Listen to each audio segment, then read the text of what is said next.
You hypocrite! You say I must love myself, but I thought I already did. Not quite. Your love is not perfect. You seem to often value the lives of others more than your own. How so? Think about it. You are pro life and against abortion, yet you seem to think your own life has no meaning. Why is your life of less value than that of an unborn child? I'm not sure it's really a question of value. The golden rule applies to everyone equally, no matter whether they have been born or not. Since I would prefer not to be murdered, I don't want it done to others. And yet, you have said before that you are only here because your parents created you by having sex, and that you want it to have more meaning than that. What did you mean? I guess I would like evidence that I was actually meant to be here. Meant by who? I don't know. Then perhaps you need to know what it means for a life to have value.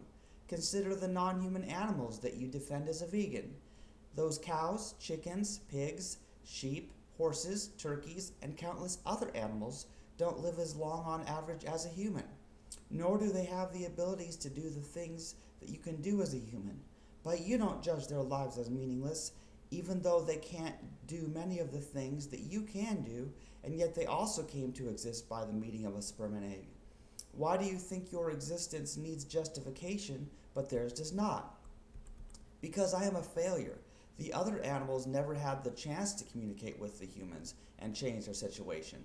The only hope of reducing their suffering or protecting the lives of animals or the unborn requires adult humans who can at least speak the language of the other humans and convince them that they are causing suffering and beg them to stop.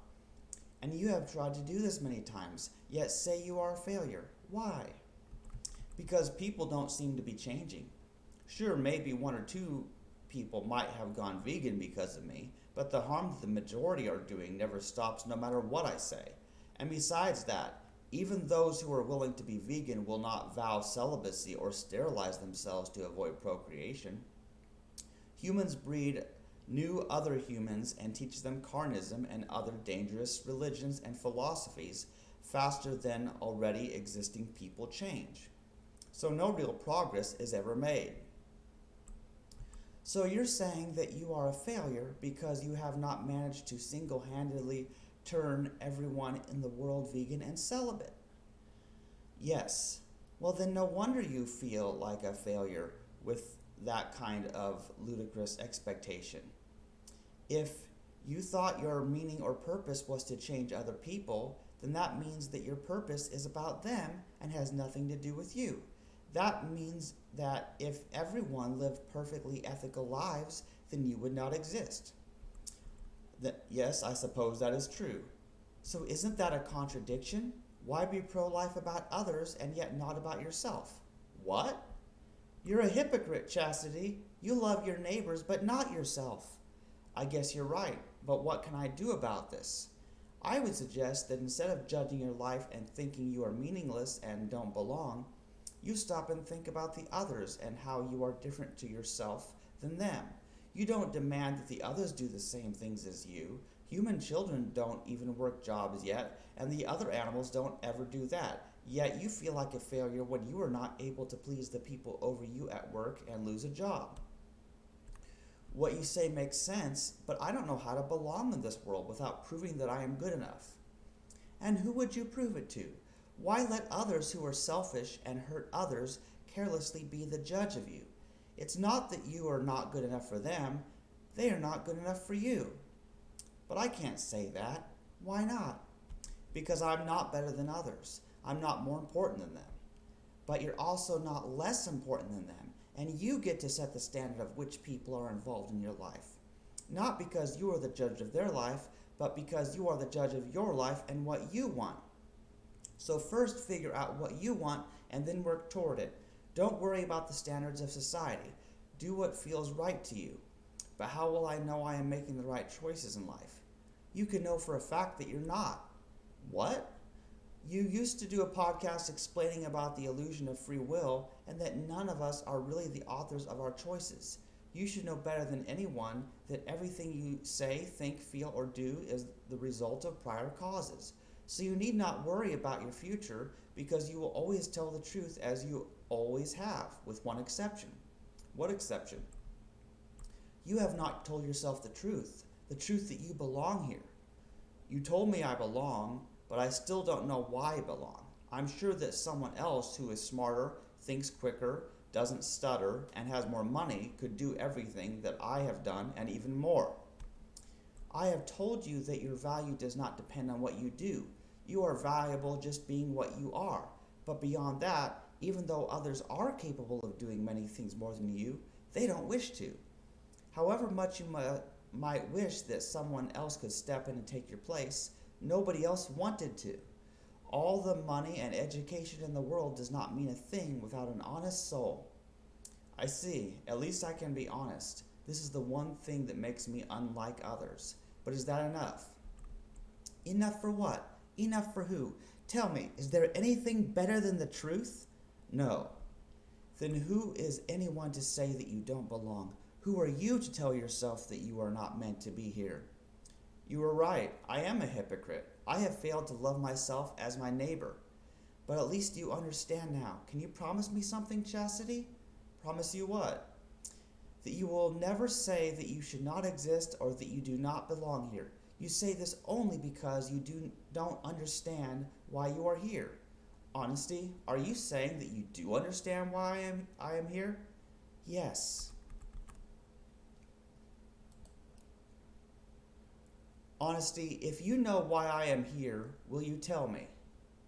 That's not really my style, but by the time I am done with you, you will be telling me the reason you were here. Although I already know the answer, consider this a test and me as your teacher. What kind of test? I will ask you some simple questions about you and your beliefs. You will find out precisely what you are by your answers. What is your first question? It's sort of a loaded series of questions, but here goes. What is your belief about the origin of life and the universe? You have asked me why you are here, but I want to ask you, why do you think that you are here? And not just that, why are any of us here at all? Why is there something rather than nothing? What is the meaning of life and the universe? Come on, Honesty, you can't be serious. You know that I don't claim to know the answers to these ancient questions. Yes, Chastity, and never before have you claimed to. But everyone has some belief about these things. Tell me what you think of these things. If you think something different later, you can always tell me then. Very well. I believe that there always was life. I believe that there was no beginning and there will be no end.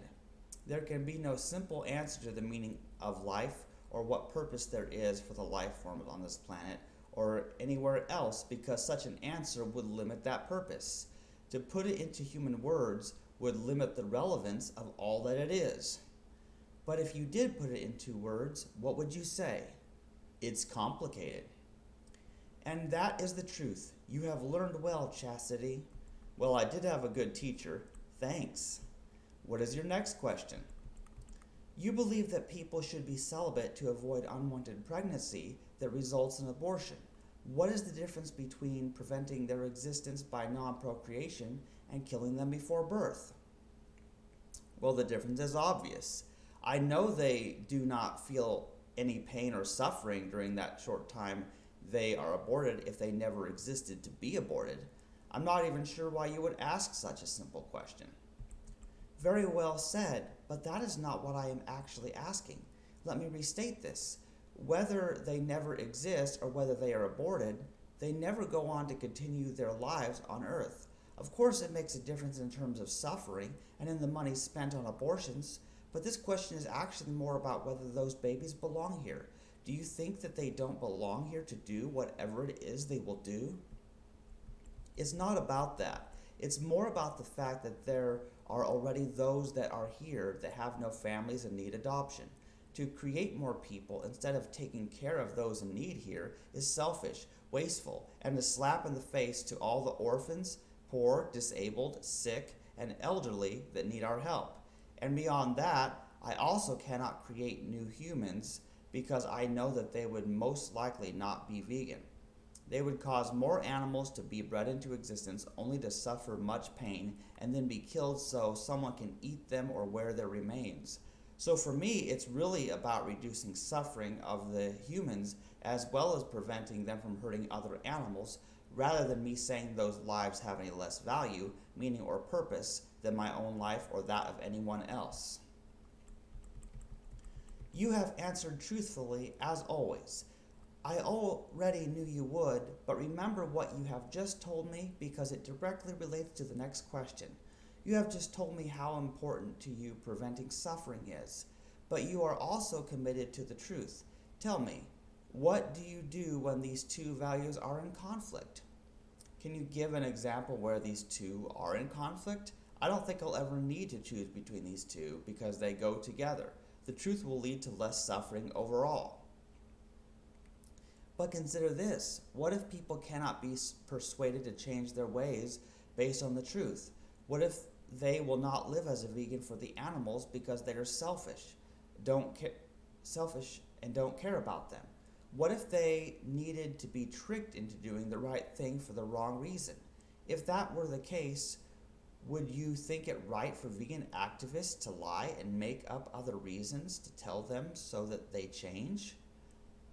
No, I already made the vow of honesty. I will not go back on my word and lie to anyone, no matter the cost. I can lose my life, but I will not let anyone take my honesty. It is the one thing that makes me different. And that's your answer, Chastity. What are you talking about? You wanted to know why you are here in this world. You wanted to know why you belong here and what you are meant to be doing. You just explained that you are willing to lose even your life for the truth. And this is what makes you different. Everyone has their value, but since you asked me about yours, the value of your life and the reason you are here is that you were made for this. You were placed here for such a time as this, when the world has lost the light of truth. The light of truth? Yes, the truth is a light that holds the balance of all things and keeps love in the world. Long ago, the light of truth was in the world, but at some point, mankind lost this light. Men preferred the darkness because their deeds were evil. They became selfish, and their love grew cold because they stayed away from the light. Even now, the light shines in the soul of the innocent, but the darkness has not understood it. Will the light shine again for mankind ever again? I do not know, but if the candle ever goes out, there is no bringing it back. But there is still hope. As long as there is one who loves truth with all their heart, all their soul, all their strength, and all their mind, they may succeed in bringing it back. Many have tried, but when the moment of truth came, they lied to protect their own life or the lives of those closest to them. Even those who did not lie remained silent and hid their truth. Yet there were some who kept their integrity till the bitter end. They died for what they believed in. And you believe that I am one who can carry the light of truth back to humanity? Yes, for you are the bearer of the light of truth. You were given the name Chandler when you were born because you are a maker of light.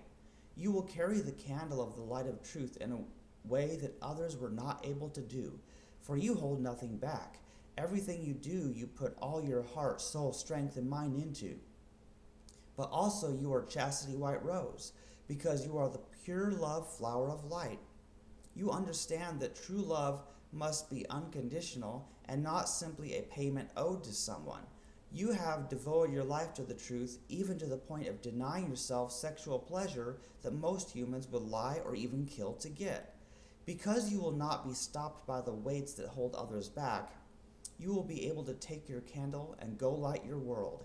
That is why I told you that you belong here. I see what you mean now, Honesty. You have explained what I needed to know, so I can promise you to never tell myself that I do not belong or that I should not be here. Very good, Chastity. I wish I could tell you more about your future, but some things must be experienced rather than heard, for there are things that must remain a mystery, so that those who love the darkness will not destroy the bearers of light. The bearers of light? Yes, you are but one of them. There are others that you know.